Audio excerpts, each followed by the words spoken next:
उत्तर प्रदेश की 25 बड़ी खबरों में आपका स्वागत है। शुरू करते हैं फटाफट न्यूज। सीएम योगी ने अधिकारियों से भगदड़ को लेकर सवाल भी पूछे और ऐसी घटनाओं को रोकने के लिए कदम उठाने के निर्देश दिए। उन्होंने श्रद्धालु की सुरक्षा को सर्वोच्च प्राथमिकता देने का जोर दिया और व्यवस्था को सख्त करने को कहा। मुख्यमंत्री घटनास्थल पहुंचते ही घाट पर उपस्थित श्रद्धालुओं से हर हर महादेव और जय श्री राम के नारे भी लगवाए और खुद भी लगाए।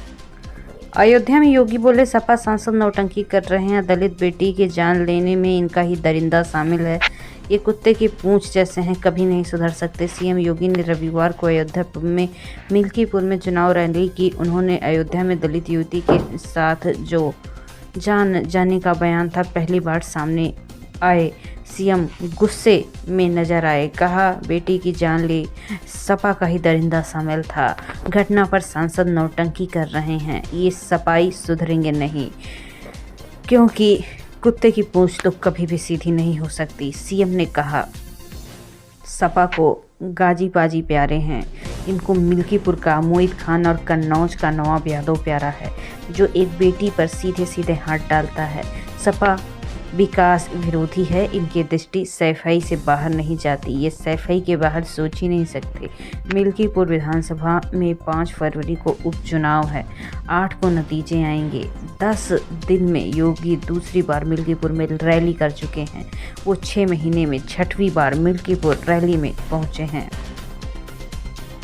महाकुंभ पहुंचे एसटीएफ चीफ, 1 घंटा संगम में रुके। आज 1 करोड़ ने डुबकी लगाई। हेलीकॉप्टर की मॉनिटरिंग, 100 से ज़्यादा ट्रेनी आईपीएस तैनात। महाकुंभ का आज 21वां दिन है। सुबह दोपहर 2 बजे तक 97 लाख श्रद्धालुओं ने स्नान किया। 13 जनवरी से अब तक 34.57 करोड़ लोगों से ज़्यादा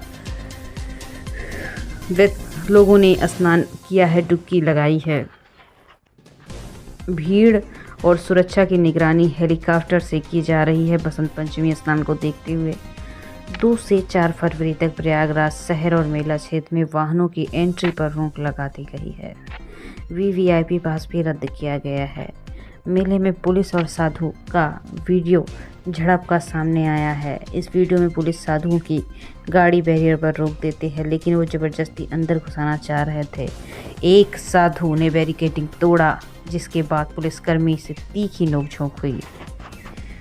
श्रद्धालु से भरे ये रोड परेड सेक्टर 2 की है। श्रद्धालु मेले में प्रयागराज जंक्शन, रामबाग, सुबेदारगंज और प्रयाग स्टेशन के लिए लौट रहे हैं।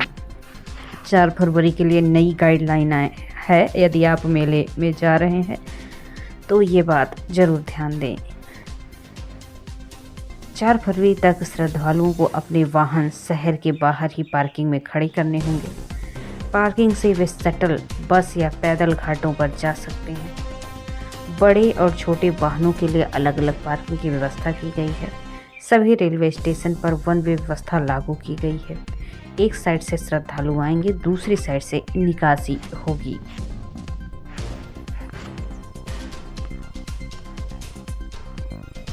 यूपी में 3 दिन का बारिश अलर्ट, 33 जिलों में घना कोहरा। बहराइच, शाहजहांपुर सबसे ठंडा फरवरी बनाएगी गर्मी का रिकॉर्ड। यूपी में एक बार फिर से मौसम का मिजाज बदलेगा। कल 3 फरवरी को वेस्ट यूपी के 23 शहरों में बारिश होगी। सुबह 33 जिलों में घना कोहरा छाया हुआ है। विजिबिलिटी 50 मीटर रह गई है। शनिवार को लगातार दूसरे दिन प्रयागराज सबसे गर्म शहर रहा। यहाँ का तापमान 31.8 सेंटीग्रेड दर्ज किया गया है। वहीं सबसे ठंडा बहराइच और शाहजहांपुर रहा है। यहाँ का तापमान 8.2 डिग्री रिकॉर्ड किया गया है। वाराणसी के मौसम वैज्ञानिक मनोज श्रीवास्तव का कहना है कि फरवरी भी सामान्य से गर्मी लाएगी, सामान्य से कम बारिश होगी। 3 फरवरी से पश्चिम विक्षोभ सक्रिय हो जाएंगे, जिससे पूरे प्रदेश में 7 फरवरी तक हल्की से मध्यम बारिश की फुहारें मिल सकती हैं। 3 दिनों तक के मौसम के अनुमान की बात की जाए तो 3 फरवरी यूपी के कई जिलों में बारिश हो सकती है। सुबह शाम कोहरा देखने को मिल सकता है। विजिबिलिटी 100 से 500 मीटर रह सकती है। 4 फरवरी पश्चिमी यूपी में बारिश की संभावना है। सर्द हवाएं चलेगी। पूर्वी यूपी में मौसम साफ रहेगा। 5 फरवरी पश्चिमी यूपी में बारिश हो सकती है। सुबह शाम कोहरा देखने को मिल सकता है। सर्द हवाओं से गलन बरकरार रहेगी। 33 जिलों में कोहरे का अलर्ट है।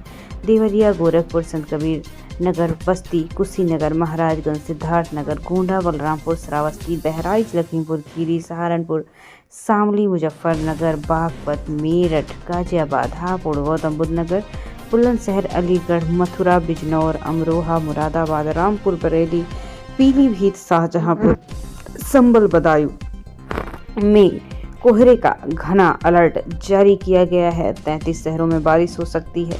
इसमें बागपत, मेरठ, बिजनौर, गाजियाबाद, हापुड़, अमरोहा, मुरादाबाद, रामपुर, संबल, गौतम बुद्ध नगर, बरेली, बदायूं, अलीगढ़, मथुरा, आगरा, हाथरस, कासगंज, एटा, पीलीभीत, शाहजहांपुर, फर्रुखाबाद, मैनपुरी और फिरोजाबाद शामिल हैं। सहारनपुर में फरवरी की ठंड ने फिर से असर दिखाया। सहारनपुर में फरवरी की माह की शुरुआत से मौसम ने करवट ली है। सुबह कोहरा छाया रहता है, जिससे ठंड का असर बढ़ गया है। मौसम विभाग के अनुसार धूप आज खिले रहने की संभावना है, लेकिन सुबह तक न्यूनतम तापमान 9 डिग्री जा सकता है, जबकि अधिकतम 24 डिग्री।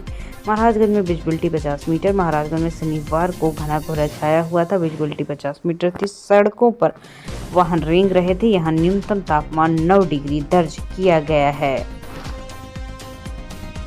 गोरखपुर आए नेपाल के पूर्व नरेश पत्नी संग क्रूज के सैर की। बोले मैं पहली बार भारत आया, जमकर तारीफ की। गोरखपुर के रामगढ़ताल में झील पर रहेली क्वीन क्रूज का जलवा अब विदेशों में भी दिख रहा है। पहली बार नेपाल के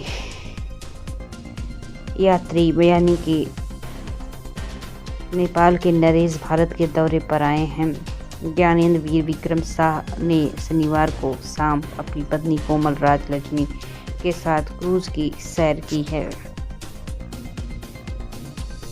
बियर बार मालिक से लेकर कई दुष्कर्म के आरोपी भी बने हैं महामंडलेश्वर। अखाड़ों में पावरफुल पद प्रोटोकॉल तक मिलता है, इसीलिए क्रेज। प्रयागराज महाकुंभ के बीच किन्नर अखाड़ा विवादों में है। पूर्व एक्ट्रेस ममता कुलकर्णी को महामंडलेश्वर बनाए जाने के बाद फैसले का विरोध हो रहा है। खुद को किन्नर अखाड़े का संस्थापक बताने वाले ऋषि अजय दास ने सवाल उठाया। जिस पर देशद्रोह का आरोप है, उसे महामंडलेश्वर कैसे बनाया जा सकता है? ये कोई बिग बॉस का शो नहीं हो रहा है। अजय दास ने आचार्य महामंडलेश्वर लक्ष्मी नारायण त्रिपाठी और ममता को हटाने का दावा किया है। हालांकि लक्ष्मी नारायण त्रिपाठी ने कहा कि वो होते कौन है मुझे अखाड़े से निकालने वाले। 13 अखाड़े हैं। महामंडलेश्वर बनने के लिए कई क्राइटेरिया को पार करना पड़ता है। अखाड़ा शब्द का चलन मुगल काल से हो रहा है। अलग शब्द से ही अखाड़ा शब्द की उत्पत्ति होती है। महाकुंभ में बाबा का अनोखा इलाज। अंतराण बाबा हाथ लात मारकर ठीक करते हैं। बोले ये दिव्य ट्रीटमेंट है। महाकुंभ में तरह तरह के बाबाओं की चर्चा है। ऐसे ही एक बाबा उड़ीसा भुवनेश्वर से आए हैं। बाबा का नाम अंतराण है। महानिर्वाणी अखाड़े से ताल्लुक़ रखते हैं। सेक्टर 20 में वह टच थेरेपी से दर्द दूर करते हैं। बाबा के तंबू के बाहर इलाज कराने वाले लोगों की लाइन लगी है। योगी हाथ जोड़कर बोले माई घबराओ मत, सब ठीक हो जाएगा। महाकुंभ के घायलों से मिले, अफसरों से पूछा भीड़ कैसे अनकंट्रोल हुई। महाकुंभ में भगदड़ मचाने के बाद चौथे दिन शनिवार को सीएम योगी आदित्यनाथ प्रयागराज पहुंचे। अफसरों के साथ घटनास्थल गए। मेला अधिकारी विजय किरण आनंद से पूछा हादसा कैसे हुआ, भीड़ अनकंट्रोल क्यों हो गई। विजय ने सीएम योगी को बताया कि भीड़ किधर से आई, भगदड़ कैसे मची। इसके बाद रेस्क्यू कब और कैसे शुरू हुआ। योगी 10 मिनट तक भगदड़ वाली जगह पर रुके। फिर योगी SRN अस्पताल गए, घायलों से मुलाकात की। योगी ने बुजुर्ग महिला से हाथ जोड़कर कहा माई घबराओ मत, सब ठीक हो जाएगा। चोट और इलाज के बारे में पूछा। दूसरी महिला को उनके घर तक पहुंचाने का निर्देश दिया। अस्पताल में 41 घायलों का इलाज चल रहा है। फिर साधु संतों से मिलने गए। बसंत पंचमी पर होने वाले तीसरे अमृत स्नान की समीक्षा की। इससे पहले प्रयागराज से सटे जिलों से आने वाले मार्गों का हेलीकॉप्टर सर्वे किया। संगम तट पर भगदड़ वाली जगह पर अफसर से जानकारी लेते आगे बढ़ते सीएम योगी बसंत पंचमी पर अमृत स्नान की तैयारियां देखने के लिए संगम नोज भी सीएम पहुंचे। सीएम योगी ने अधिकारियों से भगदड़ को लेकर सवाल भी पूछे और ऐसी घटनाओं को रोकने के लिए कदम उठाने के निर्देश दिए। उन्होंने श्रद्धालु की सुरक्षा को सर्वोच्च प्राथमिकता देने का जोर दिया और व्यवस्था को सख्त करने को कहा। मुख्यमंत्री घटनास्थल पहुंचते ही घाट पर उपस्थित श्रद्धालुओं से हर हर महादेव और जय श्री राम के नारे भी लगवाए और खुद भी लगाए। झांसी में निलंबित इंस्पेक्टर ने खोली चाय की दुकान, बोला बहाली होने तक यही करूंगा, विभाग के लोग करते हैं साजिश। झांसी में तैनात इंस्पेक्टर मोहित यादव ने चाय की दुकान खोल ली है। इनका नाम चर्चा में तब आया जब इनका पुलिस लाइन में आरआई से किसी बात पर विवाद हुआ, जिसके बाद इन्हें निलंबित कर विभागीय जांच बैठाई गई। अब निलंबित इंस्पेक्टर ने अपना रोष जाहिर करते हुए कहा है एसएसपी कार्यालय से 200 मीटर दूर चाय की दुकान खोली है। उन्होंने कहा कि अपने परिवार को चलाने के लिए मैं ऐसा काम कर रहा हूं। जब तक मेरी बहाली नहीं होती तब तक मैं चाय की दुकान पर रहूंगा। ऑफिस से बाहर निकलते ही मेरे विभाग के लोग साजिश रचना शुरू कर देते हैं।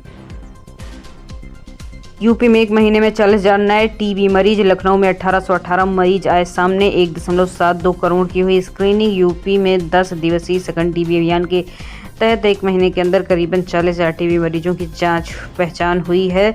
जनवरी माह में ये मरीज सामने आए। इसमें सबसे ज़्यादा आगरा में 257 और लखनऊ में 1818 मरीज शामिल हैं।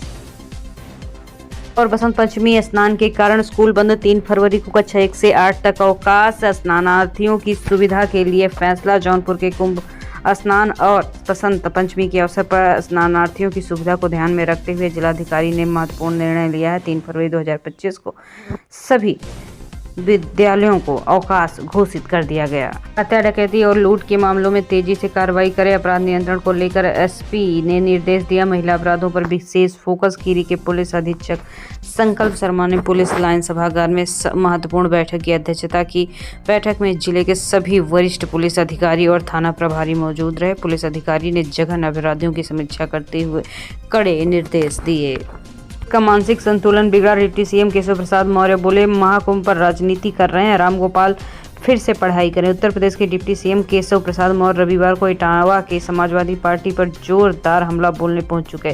एक दिल क्षेत्र में एक निजी समारोह में पहुंचे मौर्य जिलाधिकारी और एसपी ने गार्ड ऑफ ऑनर से स्वागत किया। डिप्टी सीएम ने गार्ड ऑफ ऑनर के स्वागत को स्वीकारा। डिप्टी सीएम ने महाकुंभ हादसे पर अखिलेश यादव की टिप्पणी को लेकर कड़ी प्रतिक्रिया दी। उन्होंने कहा कि अखिलेश सत्ता से बाहर होने के बाद भी मानसिक संतुलन खो बैठे हैं, घटिया राजनीति कर रहे हैं। मौर्य ने याद दिलाया कि अखिलेश खुद वीआईपी की तरह कुंभ में डुबकी लगाने आए थे और अब बड़े आयोजन पर सवाल उठा रहे हैं।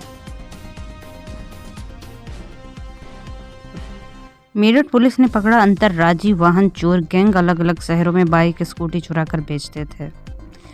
मेरठ पुलिस ने अंतर्राज्यीय वाहन चोर गैंग के सदस्यों को पकड़ा। ये गिरोह अलग अलग शहरों में बाइक और स्कूटी चुराते थे। इसके बाद इसे पश्चिमी यूपी और दूसरे शहरों में ले जाकर बेचते थे। पुलिस गैंग के अन्य सदस्यों ने भी कार्रवाई की है। अंडरवर्ल्ड डॉन के साथ थी बीएचयू के डॉक्टरों की मिली भगत। बैठी जांच। दाऊद के गुरु सुभाष ठाकुर को लेकर सुप्रीम कोर्ट की नाराजगी के बाद हुई कार्रवाई। अब भेजा जाएगा मुंबई। नेफ्रोलॉजी विभाग के डॉक्टरों की अंडरवर्ल्ड डॉन सुभाष ठाकुर के साथ मिली भगत थी। पुलिस कमिश्नर ने सर सुंदर लाल अस्पताल बीएचयू के चिकित्सालय अधीक्षक को पत्र लिखकर नेफ्रोलॉजी डिपार्टमेंट के डॉक्टरों की भूमिका की जांच के लिए निर्देश दिए हैं। मुंबई से प्रयागराज महाकुंभ की अनोखी यात्रा। टिकट नहीं मिला तो श्रद्धालु 1500 किलोमीटर स्कूटी चलाकर पहुंचा। बसंत पंचमी पर करेगा स्नान। मुंबई के गौरव सूर्यकांत थाने से श्रद्धा और साहस का अनूठा उदाहरण पेश करते हैं। प्रयागराज महाकुंभ 2025 में स्नान करने की मन्नत को पूरा करने के लिए 26 जनवरी को मुंबई से स्कूटी से निकल पड़े। ट्रेन टिकट अनुपलब्धता और महंगे विमान किराए के कारण उन्होंने ये अनोखा सफर चुना। लखनऊ में घर खरीदने वालों के लिए खुशखबरी। 61 नई परियोजनाओं में बनेंगे 54,000 नए घर। राजधानी लखनऊ समेत पूरे उत्तर प्रदेश में घर खरीदने वालों के लिए बड़ी खबर। उत्तर प्रदेश भू संपदा विनियामक प्राधिकरण ने वर्ष 2024 में 559 नए रियल एस्टेट परियोजनाओं को मंजूरी दी है, जिससे लगभग 2.5 लाख परिवारों को घर मिलने का सपना पूरा होगा। 185 महिलाओं की जांच में 31 को आयरन का इंजेक्शन। सिद्धार्थनगर में गर्भवती महिलाओं के लिए स्वास्थ्य शिविर का आयोजन। सिद्धार्थनगर की भावनापुर क्षेत्र में सीएससी सिरसिया में प्रधानमंत्री सुरक्षित मातृत्व अभियान के तहत एक विशेष स्वास्थ्य शिविर का आयोजन किया गया।